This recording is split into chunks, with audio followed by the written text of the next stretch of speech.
Hello and welcome to today's episode of the Jacksonville Jaguars on SI podcast.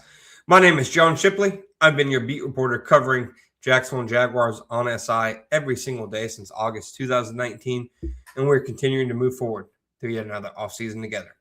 All right, folks, later on, I'd say this weekend probably, we'll have Gus Logan on. Him and I will preview the draft, fire off lots of takes. That'll be a much longer episode than usual, but today, we might as well get in on the Travis Hunter discourse.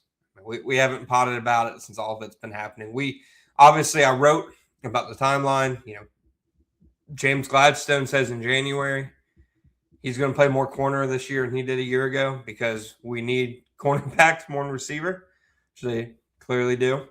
He doesn't say that last part. That's me adding that. I should point out, but he did say that he'll play more corner this year.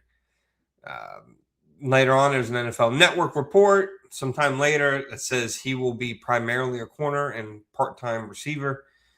And then the Jaguars speak at the Miller Electric Center a week ago. And nothing's talked about in regards to Hunter's role, only his recovery and the fact that they expect him to be limited throughout OTAs and then back and ready to go for training camp. But after that, an NFL Network report from NFL's Ian Rappaport, who also referenced the previous NFL Network report months ago, saying that Hunter would be a full-time corner and part-time receiver. And then to top it all off, Hunter responded to Rappaport. We retweeted his story with the post, essentially saying, "Who told you that?"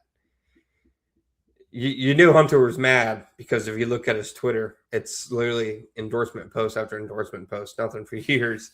And then he logged on to, say something on the rap sheet.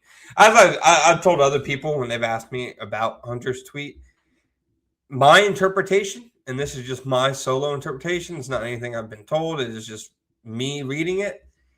I think he took offense to the term part-time receiver. That's what I would guess, because I'm not sure if the Jaguars and Hunter see it that way. I mean, he was technically a part-time corner last year, but would they ever call it a part-time corner? And is it a part-time corner? If you're still giving it significant snaps, is it just not a lower rate? It really becomes a, argument of distinction, how you want to use specific definitions. But regardless, the Hunter discourse has not stopped. I think the biggest disconnect was, for some reason, after Rappaport's newest report, there were more than a few people. And if it was like random social media accounts with 15 followers, who cares? Could not matter less. But people with prominence, with national voices, I'll say it, people who vote for major NFL awards, who then ran with the idea that he is no longer playing both ways. And that's not true. The Jaguars have publicly said it. They've privately said it. He is playing both ways this year. He will play both corner and receiver this year. What exactly does that snap share and ratio look like? I don't think the Jaguars know. I don't think they should know right now. They'll know where they need Hunter, much like last year, as they ramp up to each game. But for right now, he's clearly the number one corner, and they'll have depth at cornerback in the event they need him more at receiver, with Buster Brown and Jarian Jones and Jordan Lewis. Now, if you want to say, okay, if he's only playing, let's say 40, 50% of the snaps on offense, is that not a part-time player? Again, sure, you can use that distinction. And I'm not even trying to argue in defense of like the trade or even in defense of their plans. But I think it is disingenuous, and I think it is misinformation for people to say the two-way experiment is over, or whatever they want to say. It's simply not true. Now, does this matter from the scope of, I'd say, where the majority of attention comes from, fantasy football? No. Fantasy football people probably should be pissed. I got nothing for you on that front. I'm sorry. I got nothing. And again, this isn't even to defend the fact that the Jaguars made such a trade for Hunter. I've said before, I have my doubts that the Hunter trade is going to recoup the value. It's really difficult for so many of those trades to begin with to do so that aren't for, quarterback prospects. Obviously, the Will Anderson trade was one of them. And I just believe that it's better for all parties involved to at least come at this from the point of fairness and how you're reporting. Will the Hunter plan work out? Again, I'm not sure. I think the Jaguars definitely, after the first year, have people, I'd say, almost rooting against it. It seems like there was always a sense of people taking issue with Hunter having the confidence that he could, do this to begin with. And then the Jaguars and the things they said about Hunter changing the sport. Andrew Berry called him Shohei Ohtani for some reason, even though the Jaguars didn't say that. That's, stuck around. It's a very nuanced discussion. He's a fascinating player. And frankly, there hasn't been any other discussion like this because there's been no other player like this. And when you factor that into the discussion, the fact that we don't even know how to talk about him, think about what it is to deploy him. I think there's several layers to it.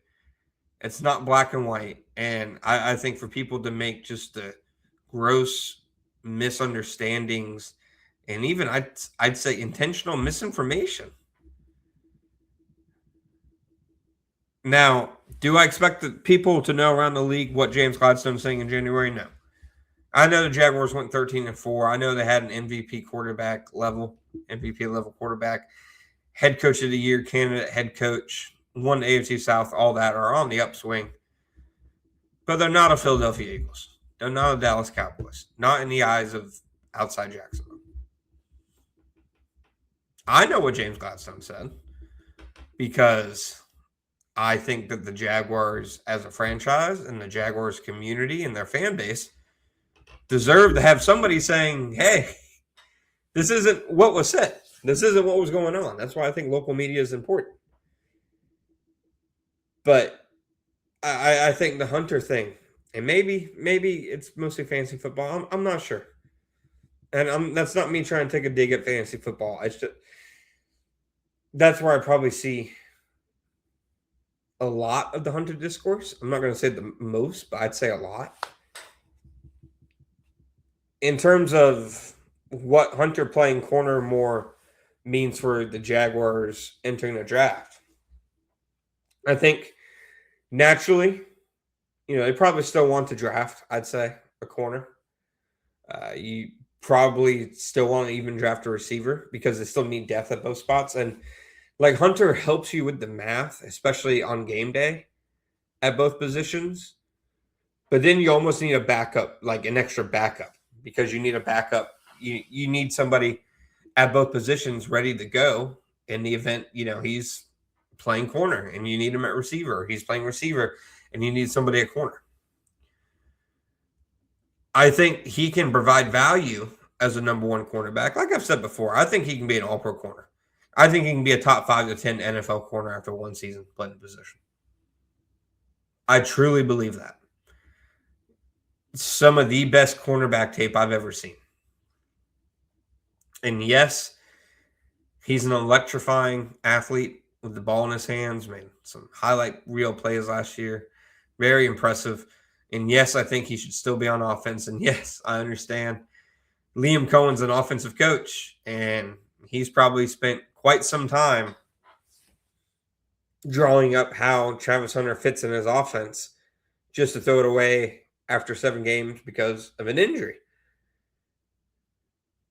But with that all in mind, I think that Travis Hunter, as long as he's healthy, if the Jaguars can help him meet his potential at even one of the positions, like I've said, it almost feels like the chances of him busting at both positions is very, low. And I'd say even the chances of him succeeding at both are higher than that.